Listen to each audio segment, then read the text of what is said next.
buenos días a todos. Bienvenidos nuevamente a esta su Semana Internacional de Investigación auspiciada por Universidad Xochicalco. Agradecemos la presencia de todos los docentes, alumnos y demás personas que nos acompañan a través de estas maravillosas redes virtuales. Así también, obviamente, saludamos a la asistencia de las autoridades y les agradecemos su presencia y, por supuesto, pues a los ponentes de este día que nos honran con su presencia. El día de hoy, pues estamos inaugurando el segundo día de esta semana de investigación y pues pasamos a presentar nuestra primera conferencia magistral de este día. Me permito, dado que en esta pantalla ustedes ya aprecian a nuestro invitado especial del día de hoy, nos acompaña el doctor Hugo Vilchis. Él es de la Universidad de Nuevo México, Estados Unidos. Le agradecemos, doctor, su presencia. Muchísimas gracias. Y me voy a permitir un momentito para leer un pequeño extracto de los logros que tiene el doctor en su haber. El doctor Vilchis es actualmente presidente del Centro de Investigación en Salud Global Local y es director ejecutivo de la Fundación para la Salud, FundHealth, en Portland, Estados Unidos. El doctor Vilchis es médico cirujano con estudios de posgrado en salud pública, investigación biomédica y administración. Cuenta con más de 30 años de experiencia internacional con organismos como la Organización Panamericana de la Salud, la Comisión Fronteriza de Salud México-Estados Unidos y la Organización Mundial de la Salud en África, con quien participó en el control del último brote de polio y la erradicación de este flagelo en el continente negro. Es un reconocido experto en el área de vigilancia de enfermedades y sistemas de intercambio de información en México, Estados Unidos, América Latina y África, así como en bioterrorismo y respuesta a emergencias y en investigación transnacional. El doctor Vilchis tiene más de 30 años de experiencia en dirección y liderazgo de profesionales de la salud e instituciones gubernamentales y de educación superior en 5 de los 7 continentes. Como académico ha tenido la oportunidad de dar diversas cátedras como son epidemiología, salud pública, investigación médica, salud internacional y ética médica, por nombrar solamente algunas. Su experiencia como investigador la inició precisamente en la ciudad de Ensenada en 1982, estudiando un brote de enfermedades de transmisión sexual en la cárcel de la ciudad bajo la dirección y asesoramiento del doctor Armando Paniagua Michel. El doctor Vilchis es un investigador reconocido y certificado por los Institutos Nacionales de Salud de los Estados Unidos, de quienes ha recibido múltiples financiamientos para sus estudios de cáncer, medio ambiente y de educación de posgrado. El doctor Vilchis fue decano fundador de Salud Poblacional e Investigación de la Facultad de Medicina Burrell College of Osteopathic Medicine, y director ejecutivo del Burrell Institute for Health Policy and Research. Actualmente es el presidente, el director de investigación en Salud Global Local y director ejecutivo de la Fundación para la Salud, que son instituciones sin fines de lucro establecidas en Estados Unidos y que apoyan el desarrollo de la vida saludable en Latinoamérica y en África. Pues sin más que decir, dejamos el micrófono y la cámara al doctor Hugo Vilchis. Muchísimas gracias por acompañarnos. Y recuerden, por favor, quienes nos están observando en las redes como YouTube, tenemos un espacio para preguntas, así que... ¿Ya salieron para ir por ustedes? Por favor. Esperan. ¿Sí? ¿Cómo que? Ok. No, pues ya. Bueno. ¿Permiten nada más un momento? Ok, sí. Ok, bye. Gustavo, ¿nos apoyas con el micrófono, por favor, Leonardo? Ok, ahora sí me escuchan a mí. Ahora sí lo escuchamos, doctor. Ok, muchísimas gracias. Quiero agradecer a la doctora Nancy Condit por haberme invitado a participar en este primer congreso de la Universidad Xochicalco, con quien he tenido la oportunidad de trabajar en varias ocasiones. Y siempre es un placer volver a Ensenada, un sitio en donde profesionalmente yo me inicié y al que le tengo un profundo cariño, y además tengo amigos entrañables como la doctora Condit y algunos otros más. También quiero agradecer a los que están participando en esta transmisión. Esto de la pandemia, creo que es algo interesante, por decirlo de alguna manera, y tiene unos retos muy importantes, pero nos da la oportunidad de explorar y de tener la participación de personas, a lo mejor de varios continentes. Sé que algunos compañeros míos están en México. Tengo seguramente al doctor Bissiger conectado aquí desde desde Alemania, algunos otros compañeros que ofrecieron estar aquí. Y bueno, esto es un orgullo poder compartir parte de mi experiencia con ustedes. Les pediría a los que están atendiendo esta presentación que pongan sus micrófonos en silencio para que no nos vuelva a pasar lo de hace unos momentos.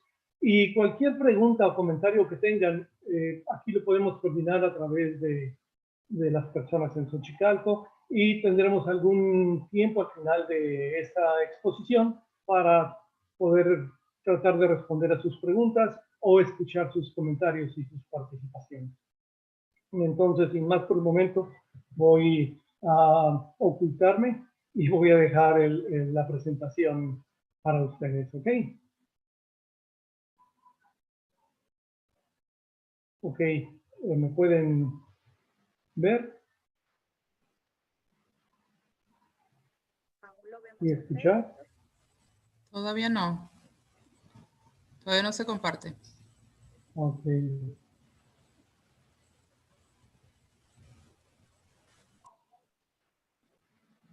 ¿O sí? Ya lo habíamos probado. Sí. Ok. Entonces,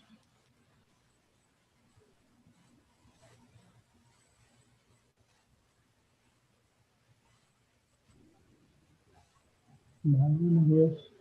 Esto pasa por andarles pidiendo que no se metan ya.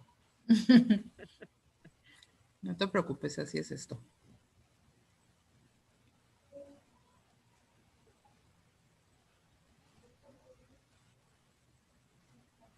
Un segundo. Pues no, no quiere que esto es lo que yo veo.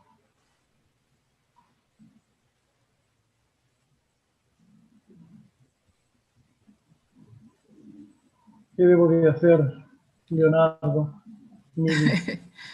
Igual donde compartiste hace ratito, en la que te aparece el icono verde que dice Share. Ahí estoy. Ahí dale clic y te va a aparecer otra pantalla y vas a seleccionar la presentación. Esta es la que no aparece. ¿No quiere?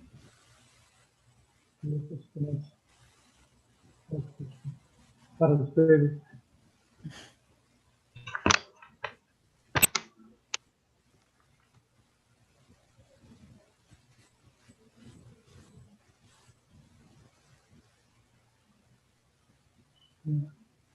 Ahí está, ya se está cargando. Okay. Ya nada más selecciona la presentación. Ahí está, listo. Ahora sí. Disculpas nuevamente, pero bueno, es parte del ejercicio. Bueno, mi conversación, mi plática, mi presentación es sobre la investigación y por qué la investigación es importante y cómo podemos utilizarla como una herramienta fundamental para la toma de decisiones basadas en la evidencia. Y para la toma de decisiones basadas en la evidencia, no tenemos que ser médicos. Claro, mi presentación va a ser un poco más para cuestiones médicas, pero estas decisiones las hacemos para todo en la vida. Yo recuerdo cuando mis hijos hace muchos años me pedían permiso para ir al cine. Bueno, aún seguía yo la misma práctica que hacía mi mamá conmigo cuando yo le pedía permiso de ir al cine, cuando era yo adolescente. Y ella se empezaba a preguntarme, bueno, ¿a dónde vas? ¿Con quién vas? ¿Qué película vas a ver? Y cuando regresaba, me checaba. A ver, ¿y de qué se trata la película? ¿Y quiénes fueron? ¿Y con qué me dijiste que ibas? Ese tipo de preguntas son precisamente una investigación. Y para esto vamos a hablar un poquito, pues, de todas estas cuestiones y por qué es importante, como médicos, cómo hacer nuestras decisiones basadas en la experiencia científica y que está ampliamente disponible al acceso de todos nosotros. Este es el plan. que tengo para la presentación. No es cierto. Todo eso lo voy a hablar, pero no lo vamos a tomar. Simplemente les voy a enseñar cómo en algún momento se puede hacer de una cosa muy sencilla un proyecto de estudio, de investigación, y cada una de estas temas los vamos a ver. Es una imagen de ideas. Pero bueno, hablemos ahora pues de la medicina basada en la evidencia. Este es el uso consciente, explícito, juicioso de la mejor evidencia actual para la toma de decisiones sobre la atención de un paciente en particular. Significa integrar la experiencia clínica personal con la mejor evidencia clínico-epidemiológica externa, es decir, de otras personas, que esté disponible de investigación sistemática y publicada.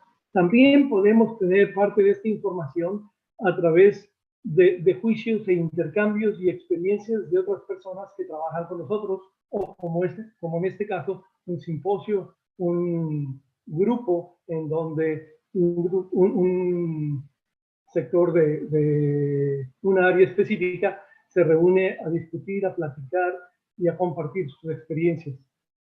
De ahí también podemos tomar esa información.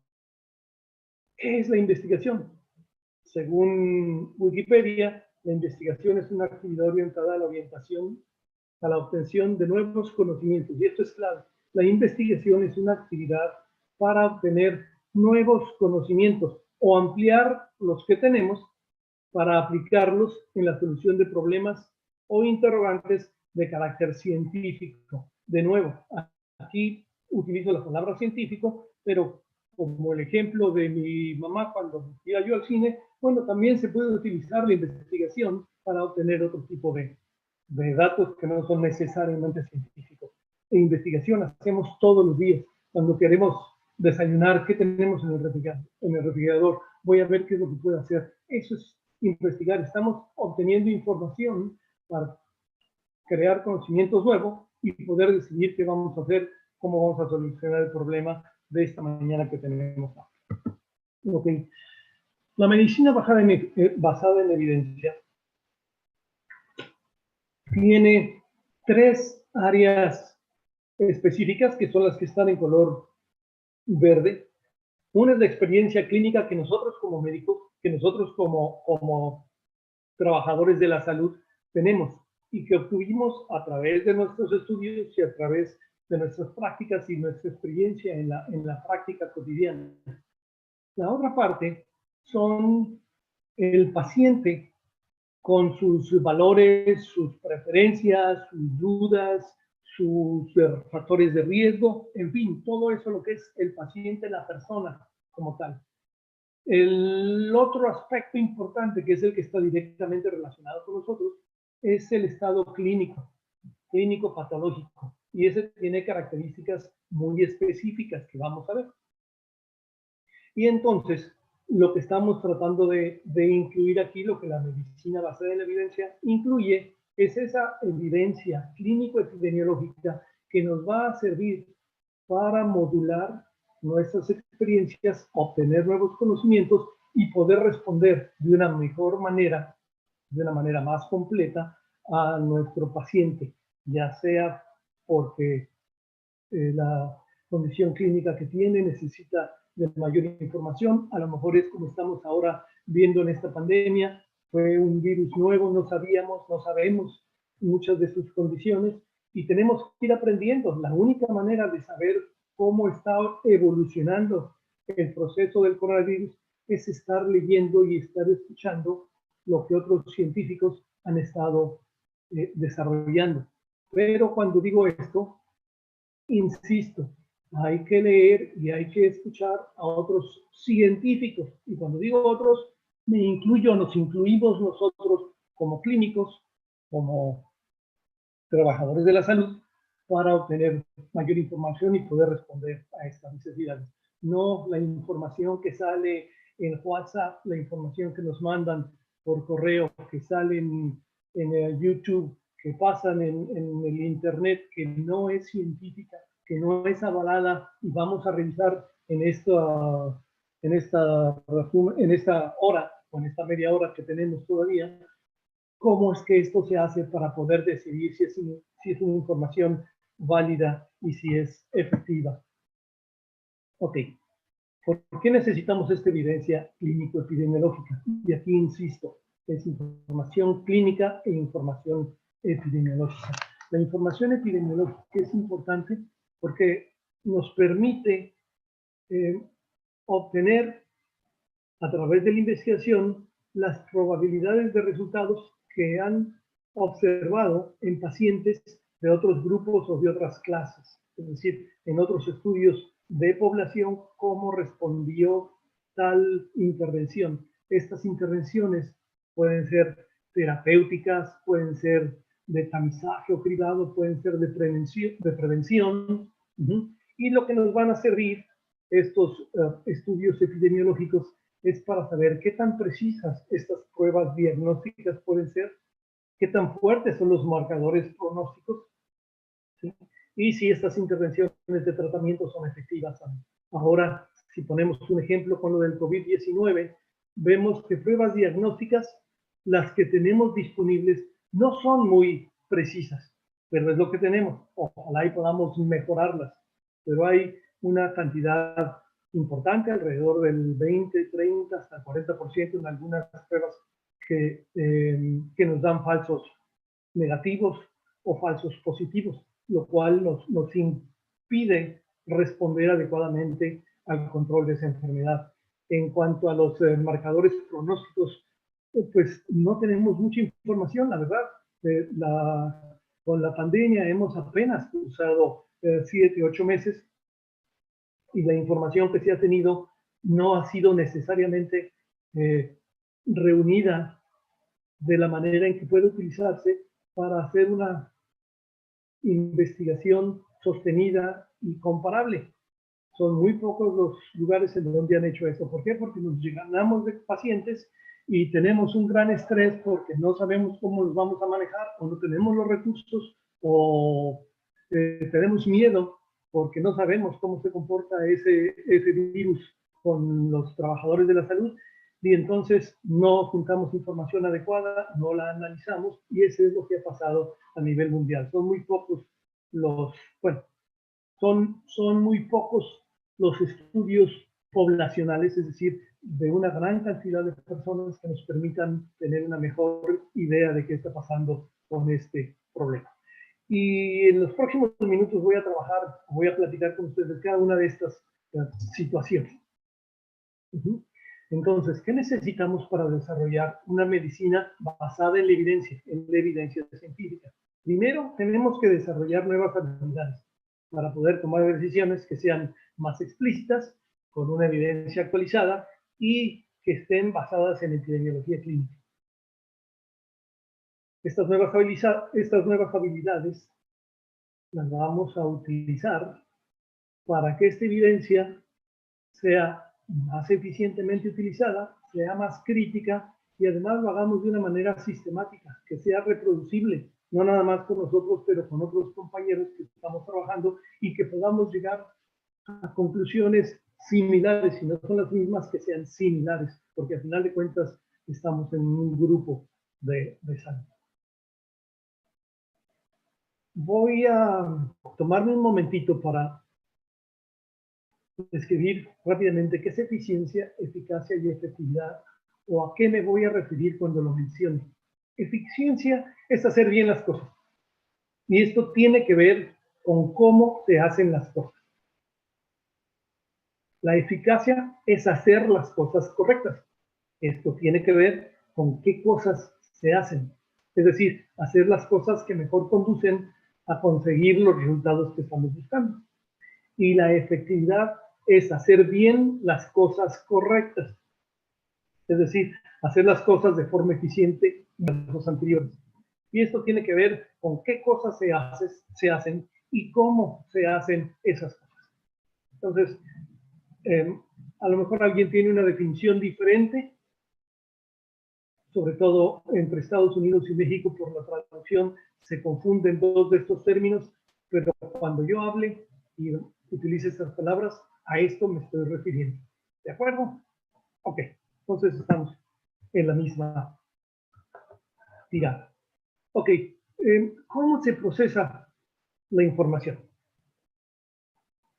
La tecnología avanza exponencialmente.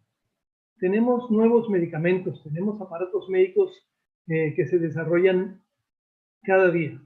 Esto quiere decir que la evidencia aumenta rápidamente, es decir, la evidencia es los resultados de los estudios de investigación que se hicieron para estos nuevos medicamentos, para los nuevos tratamientos, para los aparatos médicos que se utilizan, para los nuevos motores, en fin, para todo. Esta información está ahí y con el Internet tenemos una gran capacidad de accesar esa información y de accesarla rápidamente. Entonces, la información es más accesible y podríamos decir que es universal. Cualquier persona puede accesar esa información.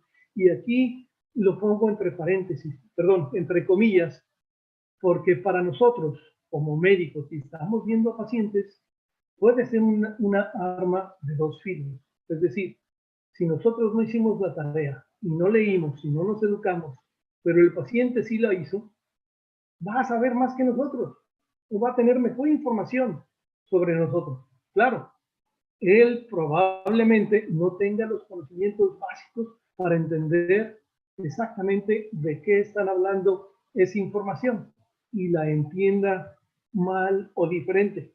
Pero es un riesgo para nosotros que no quisiéramos tomar y es por eso que es importante que estemos nosotros al día leyendo y aprendiendo. Pero para esto no podemos leer la cantidad de información tan abrumadora que existe y que se publica. ¿Cómo vamos a poder identificar la información importante, la información necesaria para nosotros y cómo no perdernos en este mar de información? Bueno, ¿qué tanto es este mar de información?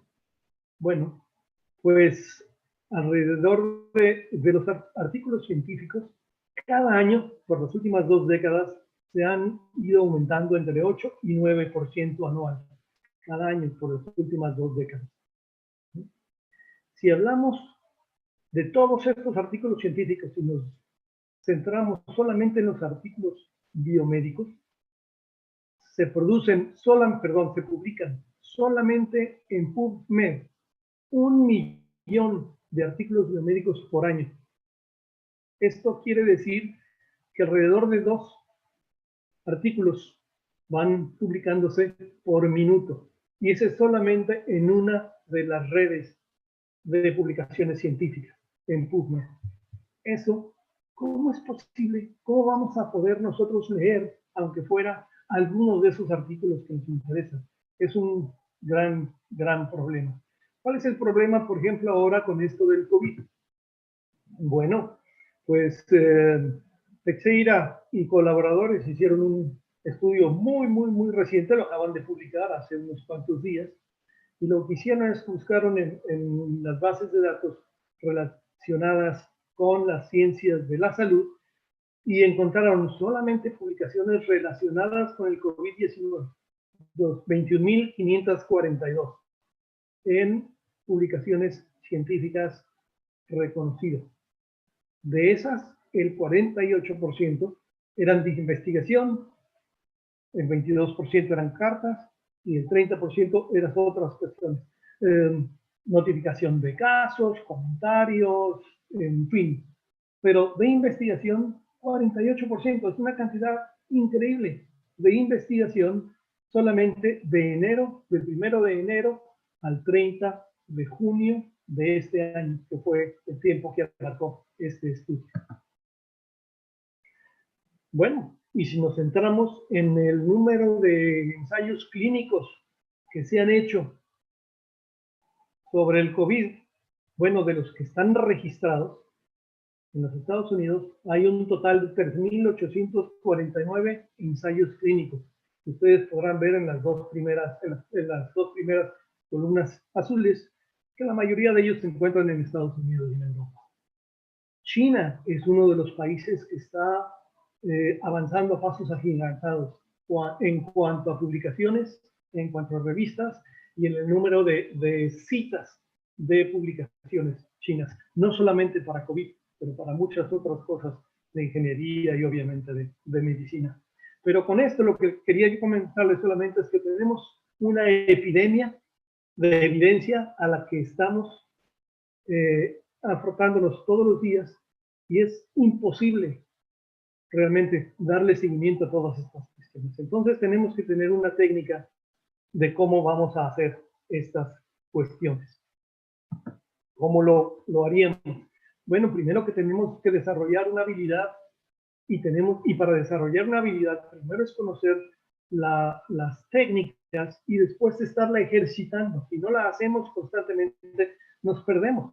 Entonces, en esta búsqueda de literatura para encontrar la evidencia de una manera eficiente, en la aplicación de las reglas formales de evidencia para la evaluación de la literatura y en la utilización sistemática de pruebas de buena calidad, es en donde va a estar nuestra clave para poder desarrollar de una mejor manera o discernir o diferenciar la información importante de la paja. O, como a mí me pasa frecuentemente, hay otras cosas muy interesantes que empiezo a leer y me quedo enganchado en eso y ya no termino de leer lo que tenía que leer o a lo que estaba yo inicialmente interesado porque estoy metido en varios proyectos un poco diferentes, entonces me pierdo. Tengo que hacer el ejercicio de centrarme para no tener estas cuestiones. ¿Ok? Todo esto, la búsqueda de literatura, la aplicación de reglas formales, la utilización sistemática de unas pruebas buenas, están basadas en investigación. Uno, porque estamos estudiando investigaciones, reportes de investigaciones, pero nosotros, como tal, tenemos que seguir un método para poderlo hacerlo y hacerlo de manera importante. Y consciente y consistente, eficaz y efectivamente. Entonces, hay 5 pasos claves para implementar la medicina basada en evidencia. Hay otras personas que le llaman la práctica basada en evidencia, la práctica clínica. Y estas son: 1, tiene que hacerse una pregunta bien enfocada. ¿Qué es lo que usted quiere que le responda su búsqueda de literatura? Entonces, quiero saber en qué vamos del COVID. Eso no funciona. ¿Cuál es el tratamiento del COVID? ¿Cuál es el pronóstico del COVID para una persona mayor con antecedentes de enfermedad renal? Bueno, tenemos que ser muy conscientes exactamente qué queremos preguntar para que podamos encontrar la información referente a esto. Segundo, tenemos que buscar sistemáticamente la evidencia epidemiológica que nos permita ayudar a responder la pregunta: ¿por qué epidemiológica? Epidemiológica, se los comenté, la epidemiología hace uso de la información poblacional y de métodos estadísticos para podernos dar valores que nos digan si la información es confiable o no es confiable. Entonces, por eso es que se busca esta evidencia epidemiológica o la validez con significación estadística. Una vez que tenemos eso, tenemos que evaluar la evidencia que encontramos y tenemos que ver si es válida, si el tamaño del efecto, es decir, los datos estadísticos, y la precisión son adecuados. El tamaño del efecto es que haya una significancia, que haya una diferencia, y la precisión es que se refiera a los datos que estamos buscando y al evento que estamos buscando. Eso también va a tener que ver con el tamaño de muestra, con cuántos pacientes entraron en este grupo de investigación. Eso se puede extrapolar a la población general, eso se puede extrapolar al paciente que yo estoy viendo. Muchas de estas cuestiones, muchas de estas investigaciones, si no tienen el tamaño suficiente, el tamaño de muestra suficiente, no podemos extrapolarlo. Simplemente nos dice qué pasó con ese grupo. Puede ser que sea muy bueno referido a ese grupo de personas que participaron en el estudio, pero que no podemos asumir esas conclusiones y tomarlas para nuestra población, para nuestro paciente. ¿Ok? Después de eso, el cuarto punto es aplicar la evidencia y ponerla en práctica. Y esto se hace con dos pequeños pasos. Uno, tenemos que amalgamar, tenemos que tomar lo mejor y lo más consistente de cada una de estas pruebas de evidencia que encontramos. Y tenemos que ver sus valores, sus preferencias, los problemas clínicos, los problemas de salud, las creencias religiosas del paciente y cómo hacemos nuestra práctica. Estamos trabajando en el Seguro Social, estamos trabajando en una clínica privada, estamos trabajando en la Secretaría de Salud, en otra institución. Bueno, ¿cuáles son las políticas? ¿Cuáles son los recursos? A lo mejor lo que me recomiendan es que le dé un medicamento que no existe en el cuadro básico de esa institución. Entonces, aunque lo encuentre, no le puedo dar ese medicamento. O le tendré que pedir a mi paciente que lo compre y a lo mejor no tiene los recursos. En fin, por eso tenemos que tomar entonces, amalgamar esas tres cuestiones. ¿Cuáles las condiciones que aprendimos nuevas, la evidencia que encontramos sobre la información que estábamos buscando? Esa información, ¿cómo la vamos a poder aplicar al paciente en base a sus características? Y después, eso, ¿cómo se integra en nuestro sitio de práctica, en nuestro sitio de trabajo? ¿Ok? Y una vez que amalgamamos eso y que sabemos cómo hacerlo, bueno, entonces tendremos que implementar la decisión y llevarla a la práctica, que muchas veces esto es lo más difícil. ¿Ok? El quinto paso es la autoevaluación. Auditar nuestra práctica, lo que hicimos. Y esto lo hacemos para poder mejorar la calidad de los hechos. A lo mejor la información que leímos no la capturamos en toda su amplitud y nuestra intervención no fue adecuada, no fue completa. A lo mejor desestimamos al paciente en cuál iba a ser su respuesta, en cómo iba a tomar el medicamento, en qué iba a dejar de comer para que pudiera hacer esas cuestiones. Entonces, esto tenemos que hacerlo de una manera recurrente. Hacemos cada uno de esos pasos, tenemos un nuevo paciente, identificamos cuál es la pregunta que queremos responder, la buscamos, amalgamamos la información para el paciente, decidimos qué vamos a hacer y después evaluamos qué es lo que hicimos.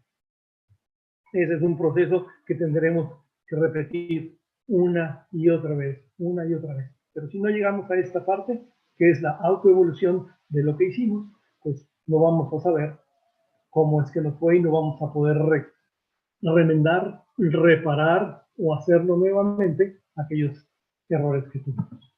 ¿Ok? Entonces, el proceso. Sencillo, empezamos con el paciente.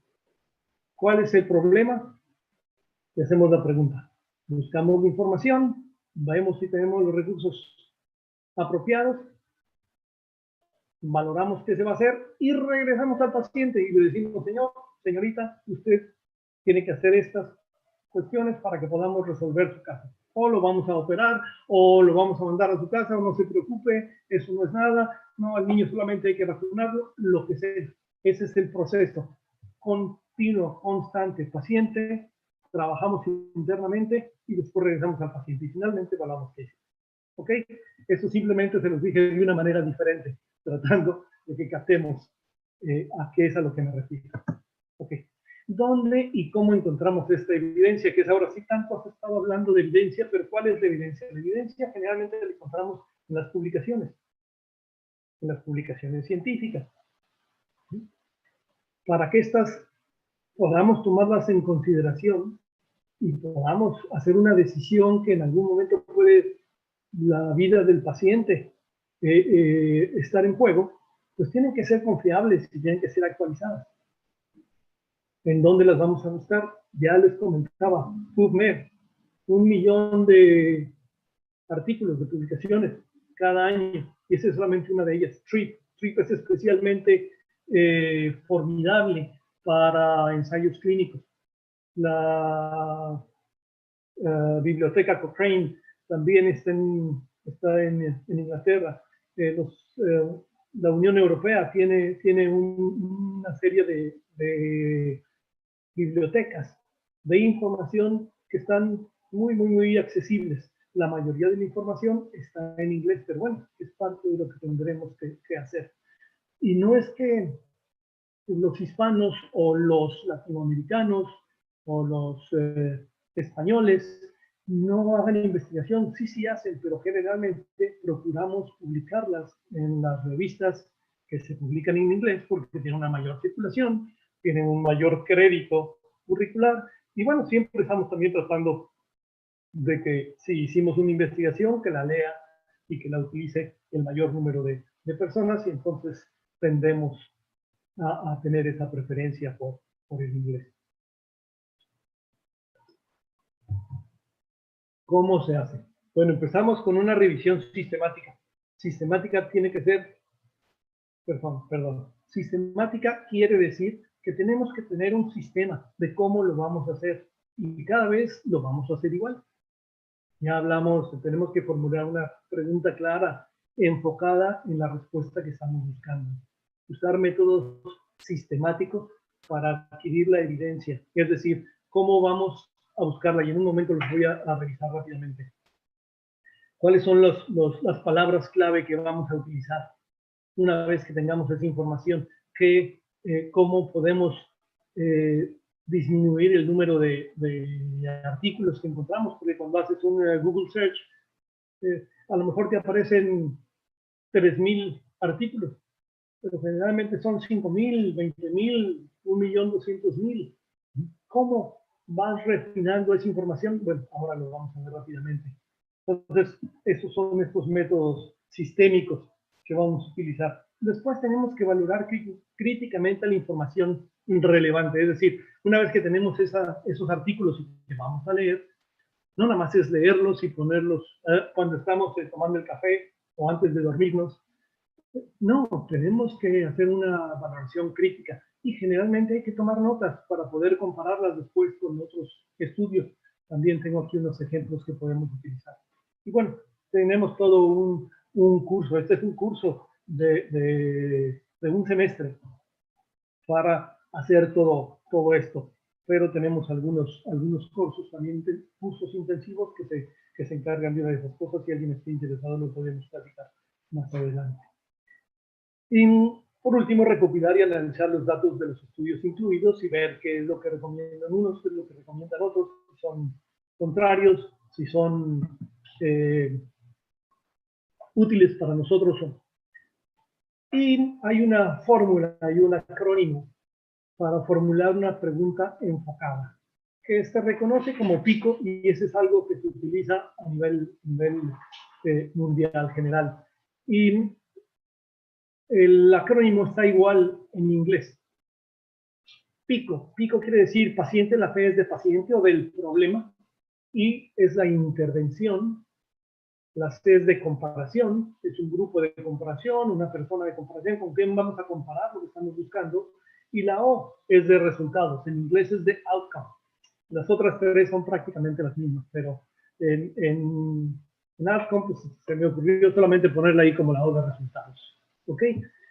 Entonces, una intervención, regresando un poquito a eso, ¿qué es una intervención? ¿A qué me refiero con intervención? Bueno, una intervención es, ya sea, estas intervenciones pueden ser terapéuticas, pueden ser de tamizaje, o pueden ser de prevención, o puede ser un programa.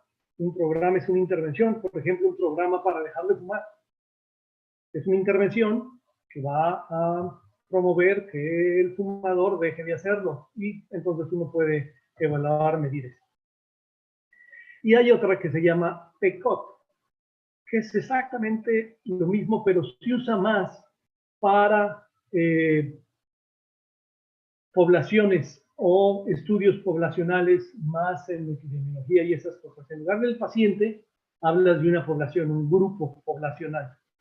En la intervención lo que haces es que tienes dos grupos, el grupo de expuestos y el grupo de comparación, igual que en la anterior. Tienes los resultados, y la T de PECOT es el tiempo, porque en los estudios epidemiológicos, en estudios de investigación clínica, el tiempo es muy importante. Es un estudio prospectivo, es retrospectivo, es el seguimiento por cuánto tiempo. En fin, ¿dónde está la información? Tenemos la causa primero, si estamos buscando qué pasó, en fin, es todo un contingente de ejemplos. Ahora, aquí tengo un cuadrito muy fácil como ejemplo, para cómo hacer estas palabras, estas preguntas. ¿Sí? Y aquí tengo en las columnas son cada una de estos puntos del pico. El paciente, la intervención, el grupo de comparación y los resultados. Entonces, algunos consejos. Cuando vamos a hablar del paciente, el problema, hay que preguntar cómo describiría a un grupo de pacientes similar al mío, similar a mi paciente, similar a mi grupo de estudio, similar a lo que yo estoy queriendo encontrar. Por ejemplo, en pacientes con insuficiencia cardíaca por miocardiopatía dilatada que están en ritmo sinusal. Entonces, esos son los pacientes que estoy buscando y ese es el problema que quiero resolver. ¿Ok? Ahora, en cuanto a intervención, preguntémonos, ¿qué intervención principal estoy considerando? Es decir, ¿qué acción estoy considerando? ¿Una cirugía? ¿Un tratamiento con medicamento? En fin, y aquí es el ejemplo. Siguiendo lo que decíamos, en pacientes con insuficiencia cardíaca por miocardiopatía dilatada que están en ritmo sinusal, ¿qué agregaría anticoagulación con warfarina a la terapia estándar para insuficiencia cardíaca? Sí, pero eso lo vamos a comparar con quién. Si esto se lo hago a este grupo, ¿con quién lo compara? ¿Cómo voy a saber que le va a ir bien a mi paciente si hago esto, si no sé compararlo o si no puedo compararlo con otro? Entonces, eso es lo que queremos ver. ¿Qué pasa si a esto sí le hago esta intervención, si copio esta intervención y lo hago? ¿Qué pasaría si no lo hiciera? Y es eso lo que hacemos, ¿no? En comparación con la terapia estándar sola. Es decir, que los resultados que estamos buscando es qué puedo esperar lograr, qué podría afectar mi exposición a mi intervención, qué pudiera resultar si no hago nada. Entonces tenemos que ser muy específicos y concluiríamos nuestra pregunta con la parte de conducen a una menor mortalidad o morbilidad por tromboembolia. ¿Es esto suficiente para que valga la pena el aumento del riesgo de hemorragia? Y si lo leemos o lo leen ustedes de corrido, se escucha muy bien y estamos incluyendo cada una de estos datos. Para poder hacer yo esta pregunta, en parte de abajo, tuve que identificar cada una de estas cuestiones. ¿Quién es el grupo de pacientes que me interesa? Los que tienen insuficiencia cardíaca por miocardiopatía dilatada. ¿Qué intervención quiero hacer? Bueno, pues darles anticoagulación. ¿Ok? ¿Cuál de ellas es la que voy a utilizar? ¿La warfarina o la comparación de la terapia estándar? En fin, pero bueno, ya van viendo más o menos cómo es que estamos moviéndonos. Ahora, para hacer la revisión sistemática, ¿qué tipo de estudios son los que vas a revisar? Va a depender de qué es lo que estás buscando responder. Por ejemplo, si lo que tú quieres es tener información sobre qué tratamiento le vas a dar a un paciente, la revisión sistemática debería ser de ensayos aleatorios. Un ensayo es un estudio. Un estudio aleatorio es un estudio que se reparte la población al azar para recibir o no recibir el medicamento que estamos investigando y al otro generalmente se le da un placebo. Si estamos buscando el diagnóstico, saber si esta prueba diagnóstica va a ser adecuada, generalmente lo que necesitamos es buscar estudios cualitativos. ¿Cuáles son estos estudios que hicieron esta prueba? ¿Qué pasó? ¿Cómo fue en esta otra prueba que se hizo? Estas es como las dos pruebas que tenemos del COVID, utilizando este ejercicio. Bueno, uno es la prueba del hisopo, y eso lo que va a hacer es que va a encontrar el virus presente en las células del tejido. Pero no sabemos si esa persona ya se enfermó o apenas se está enfermando, o se acaba de infectar, o si ya tuvo la enfermedad. Simplemente ahí está.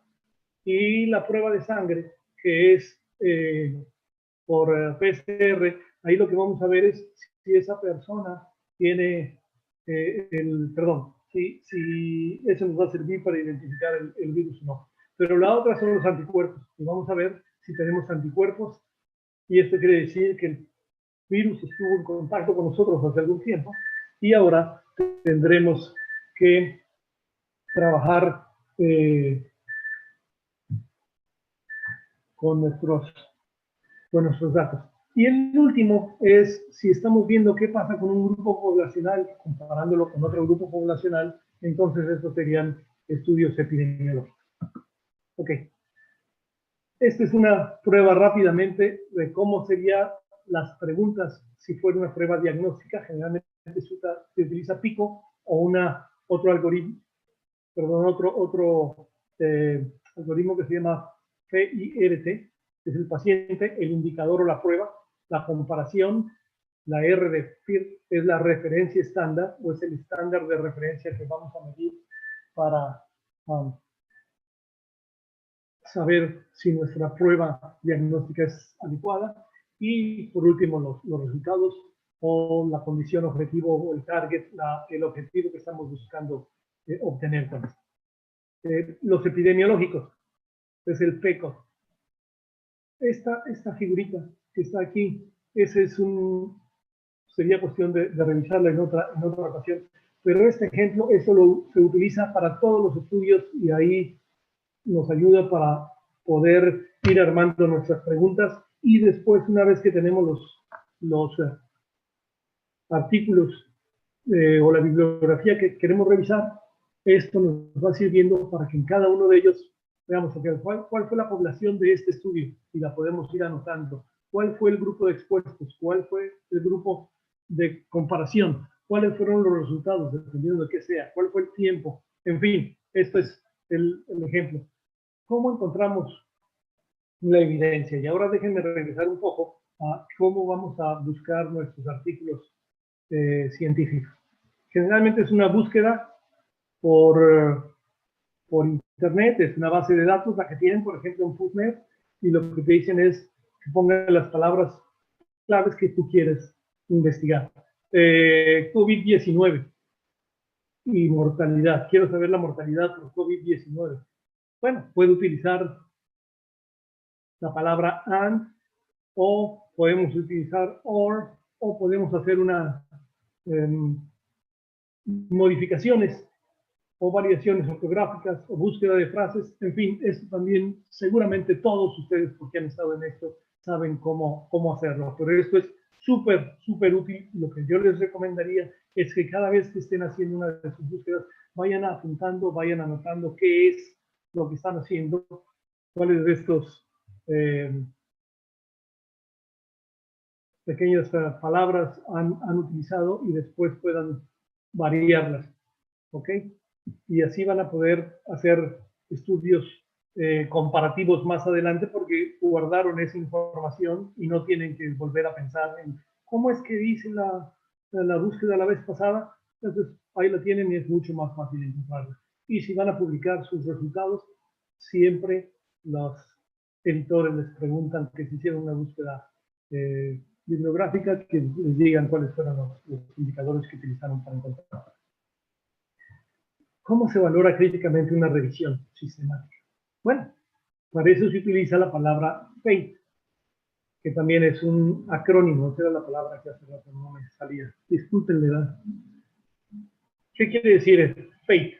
Si ustedes la buscan, find, que quiere decir buscar, se encontraron todos los estudios potencialmente relevantes. Esa es la pregunta que te vas a hacer una vez que estás revisando los artículos que encontraste. Vas a hacer el appraise, es decir, vas a evaluar. ¿Se evalúa la validez de los estudios? Incluir. ¿Se incluyeron los estudios apropiados en el análisis o los análisis finales? Totalizar. ¿Se agruparon los estudios de forma adecuada? Que son los estudios que tú encontraste. Heterogeneidad. Los estudios fueron demasiado heterogéneos, es decir, se parecen demasiado o fueron demasiado diferentes, que no puedes reunirlos en un pequeño grupo para totalizarlos y después poder hacer un análisis de ese grupo de artículos. Entonces, si ustedes siguen con FATE, si ustedes siguen con fe este orden, van a poder revisar su número de artículos que encontraron y van a saber si es suficiente y si pueden tomar una decisión a partir de eso. Si encontraron 3 artículos y todos son diferentes, a lo mejor no les va a ayudar mucho en encontrar un punto que los lleve a esto, ¿no? Para la evaluación de los resultados, también hay un acrónimo. No me voy a detener en explicarlo, solamente les quiero comentar que hay estos acrónimos para cada uno de los pasos de la evaluación.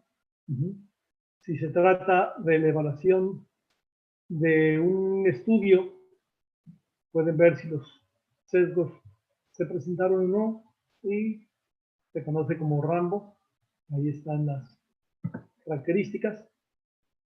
A la hora de la evaluación tenemos que ver que en las estadísticas del estudio tenga una buena oportunidad y tenga un efecto real. Y en esta oportunidad quiere decir que reporte los valores de P, que son las pruebas estadísticas, que nos va a decir si el estudio tuvo resultados significativos, es decir, que si son aceptables o no, y si los intervalos de confianza son adecuados. Esto también es una plática muy amplia, pero eso tenemos que estar seguros que los estudios que estamos realizando incluyen estas cuestiones y que los valores son los adecuados. Y aquí se los pongo. P menor de 0.05 y que el intervalo de confianza no incluya el 0, que es un grupo comparativo. Y después, para tomar la decisión, utilizamos este otro esquema. Y esto es una especie de cruz, una X, y se identifica como la experiencia del médico. Y ahí es en donde ponemos toda la información junta. Primero, la evidencia clínica, que está en la zona norte, en la parte superior. A la derecha están las características del sistema, es decir, de la clínica donde estamos. Tenemos los recursos, tenemos la regulación, las políticas, existe el medicamento, existe la prueba para hacerse, en fin. Después tenemos las circunstancias del caso, es decir, de nuestros hallazgos. Este paciente tiene su salud física es adecuada. Podemos compararla con lo que había en los artículos. Su salud mental o la psicología va a aceptar el tratamiento que le estamos dando. Socialmente es aceptable para el paciente que haga este tipo de tratamiento o no. Y después los valores y las preferencias muy personales del paciente, ¿no? Pero estas son las circunstancias del caso y los valores y las preferencias del paciente. Y esto tendrá él que discutirlo también con su familia, a veces la comunidad, a veces su religión va a afectar, y obviamente su persona tiene que ver. Como conclusión, la medicina basada en la evidencia requiere de la investigación para la toma de decisiones adecuadas. Si no hacemos una investigación sistemática, no vamos a llegar a una conclusión basada en evidencias. Entonces, si vamos a decidir qué tratamiento si vamos a tomar, como recomendó el presidente de los Estados Unidos, si quieren inyectarse cloro para que se mejoren, o quieren tomar hidroxicloroquina, bueno, ¿de dónde vamos a sacar esa información? ¿La tomo, la recomiendo? El dióxido de cloro, ¿lo voy a tomar o no lo voy a tomar?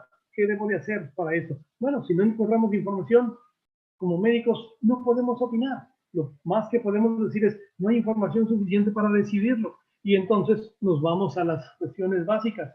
¿Cómo voy a darle dióxido de cloro a alguien si sabemos que es bastante nocivo? Sí, me lo he tomado, yo me lo tomé el otro día para ver qué se sentía, y me sentía así como Trump.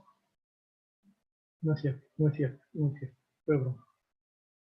Pero bueno, entonces, como conclusión, la investigación es importante. Tenemos que hacerla y hacerla sistemáticamente. Tenemos que incluir estos 5 pasos. No nos podemos brincar algunos, porque entonces no vamos a llegar a las conclusiones que debemos de llegar.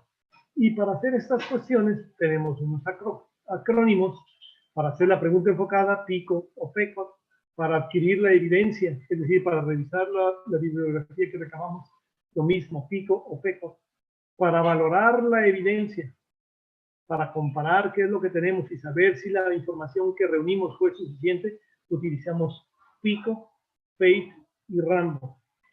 Y para aplicar la evidencia, el factor X o la cruz que les enseñé al final. Y por supuesto, tendríamos que evaluar el desempeño al final de todo esto, ¿no? Con esto, yo termino mi información que quería comentarles y estoy disponible para sus comentarios, sus preguntas, sus reclamos, siempre y cuando no sea muy grande. Muy bien. Muy bien, doctor Vilchis, muchas gracias por compartir toda esta información que es de gran utilidad para, pues para todos poder realizar la investigación y que sea realmente válida, ¿no? Y que cumpla con estos aspectos que tú has mencionado. Tenemos dos preguntas. Bueno, es una pregunta y un comentario en realidad. Dice, ¿se habrá investigado lo suficiente sobre el COVID como para sacar tan pronto una vacuna? Saludos de Alejandro Bissinger. Nunca se va a estudiar lo suficiente. Nunca se va a saber lo suficiente para sacar una vacuna que no tenga ningún riesgo. Pero tenemos lo que tenemos.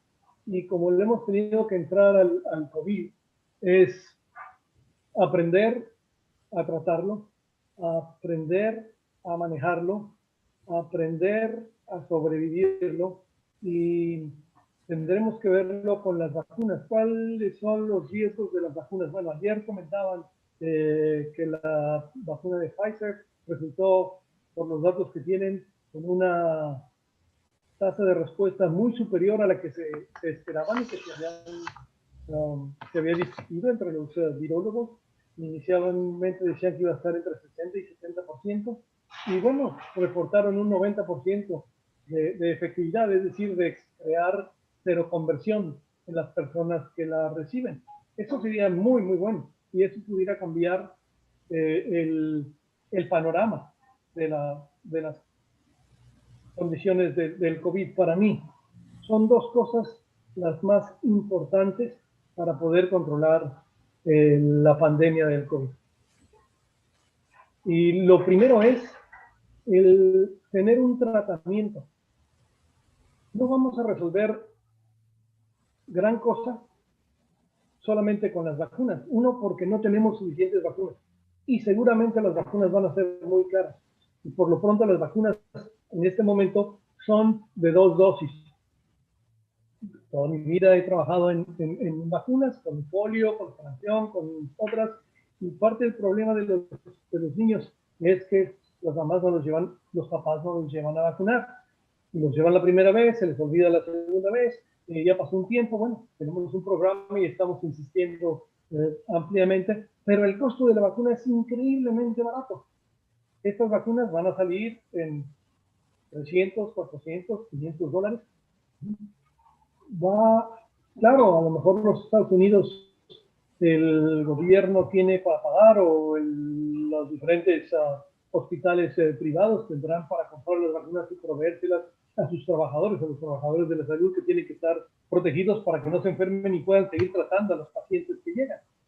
Pero una persona que de su bolsa va a sacar ese dinero, y es esa persona más otros 3, 4 de familia, ya son $2,000 o $10,000. En Latinoamérica vamos a poder hacerlo, en África vamos a poder hacerlo, en Asia vamos a poder hacerlo. No, por lo tanto la circulación va a seguir. Entonces, si no hay un tratamiento, y un tratamiento adecuado y barato. Claro, el Remdesivir ahí estaba, funciona más o menos, pero el costo del Remdesivir es extremadamente caro. Cada tratamiento es alrededor de $3,000. Está peor que la vacuna.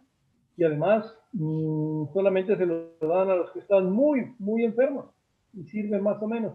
Entonces, mientras no tengamos un medicamento, no tengamos una manera de curarnos, vamos a seguir teniendo estos problemas. La vacuna, sí, va a ayudar. Creo que las investigaciones se están haciendo con prisa, pero con rigor científico, pero no se han hecho las pruebas suficientes, así es que seguramente se irá ajustando. Alex, yo no me pondría la vacuna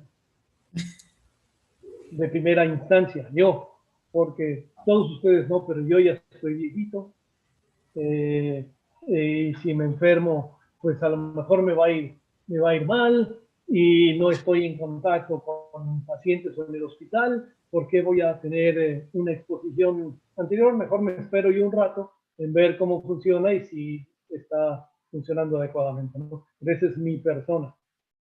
Si estás trabajando en un hospital, si estás viendo a tus pacientes, tú en tu clínica odontológica, estás viendo pacientes todo el tiempo y ese es un riesgo para ti. Creo que para ti sería una buena opción, porque eres más joven que yo, pero fuiste compañero mío de la primaria. Entonces, bueno, ahí está. ¿Alguna más? Sí, tenemos otra. Y dice, desde su punto de vista médico, ¿cree que en el próximo año la situación de la contingencia por COVID-19 mejore?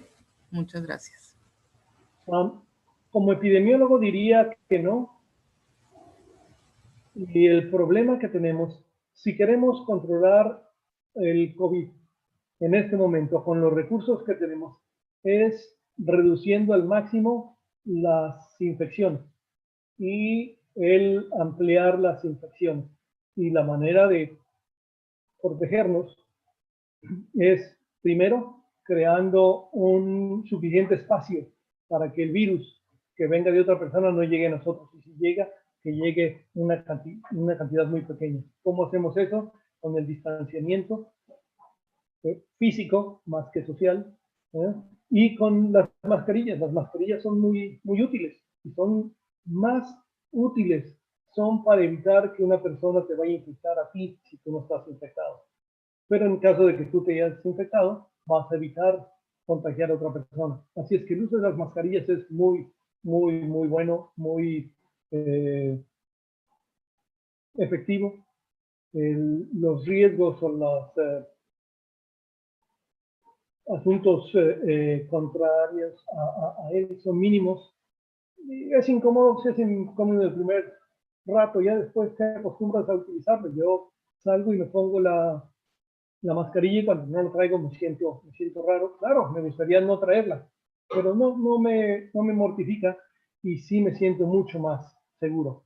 Segundo, la segunda cuestión que nos va a ayudar a controlarlo es que la gente no tenga miedo de enfermarse porque hay un medicamento que les va a poder curar.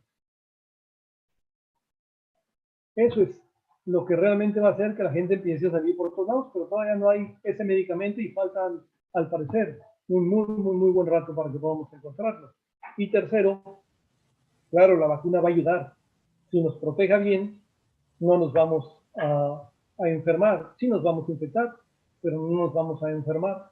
Vamos a ayudar a que se cree este grupo de protección comunitario que se llama la protección de grupo, o De rebaño. como le dicen en español, se me fue la... De rebaño, ¿no? De rebaño, eso, de rebaño. Pero bueno, falta tiempo, así es que no, yo no creo que esto se vaya a resolver en el 2021. Tenemos que hacernos a la idea de que nuestra forma de interactuar socialmente y en la comunidad cambió y que tenemos que ser mucho más precavidos por nosotros y por nuestros semejantes. Bueno, y tenemos un comentario que dice que lo hace Irma Barquet dice, FATE es una excelente forma de evaluación. Que bueno, ya lo comentabas, bueno, ¿no? Gracias por compartir con nosotros. Muy bien. Pues son todas las preguntas. Probablemente hayan quedado algunas en el tintero, pero no sean...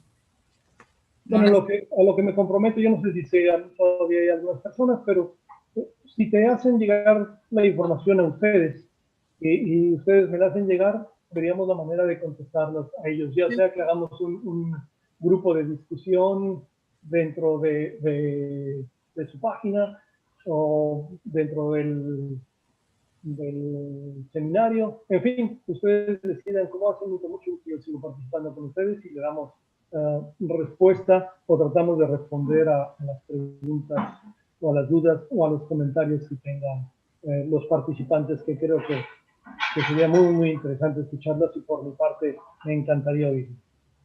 Muy bien, muchas gracias. Gracias a todos ustedes los que estuvieron con nosotros y a ustedes por aguantarme estos 10 bueno, me voy a permitir voy a permitir entregarte virtualmente tu reconocimiento, el cual te haré llegar vía correo electrónico y espero algún día no muy lejano poder hacerlo de manera presencial e impreso, ¿no? Como debe de ser.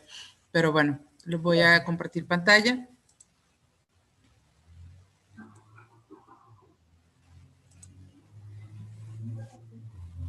Y el reconocimiento dice así: Universidad Xochicalco otorga el presente reconocimiento al doctor Hugo Vilchis por su conferencia La investigación, herramienta fundamental para las decisiones basadas en la evidencia.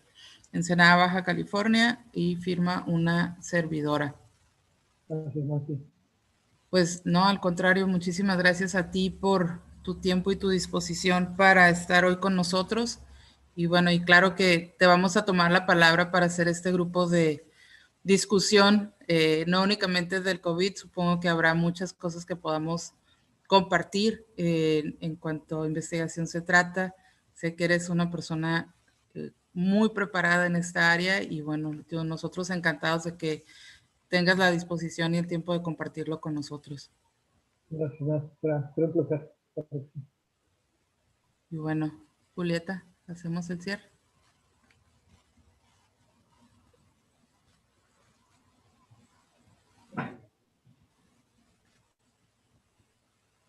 Tienes apagado el micrófono.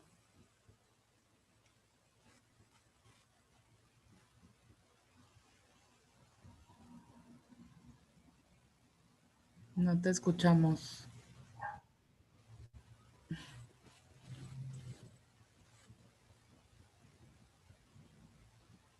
No te escuchas. Bueno, no hay problema, lo hago yo. Bueno, nuevamente agradecemos, doctor Vilchis, su tiempo y su disposición para acompañarnos este día, compartir sus experiencias y la disposición para continuar, como lo mencionaba antes, en esta discusión que seguro será muy enriquecedora. Y los invitamos a nuestra siguiente conferencia a las 5 de la tarde con el doctor Michael Wall del Museo de Historia Natural de San Diego, y después a las 7 de la tarde con la doctora Marta Hernández de la Universidad Metropolitana de Monterrey. Seguimos el día de hoy con nuestras siguientes conferencias. Doctor Vilchis, nuevamente, muchas gracias. Muchas gracias y que tengan un buen día a los participantes. Muchísimas gracias por venir. Gracias.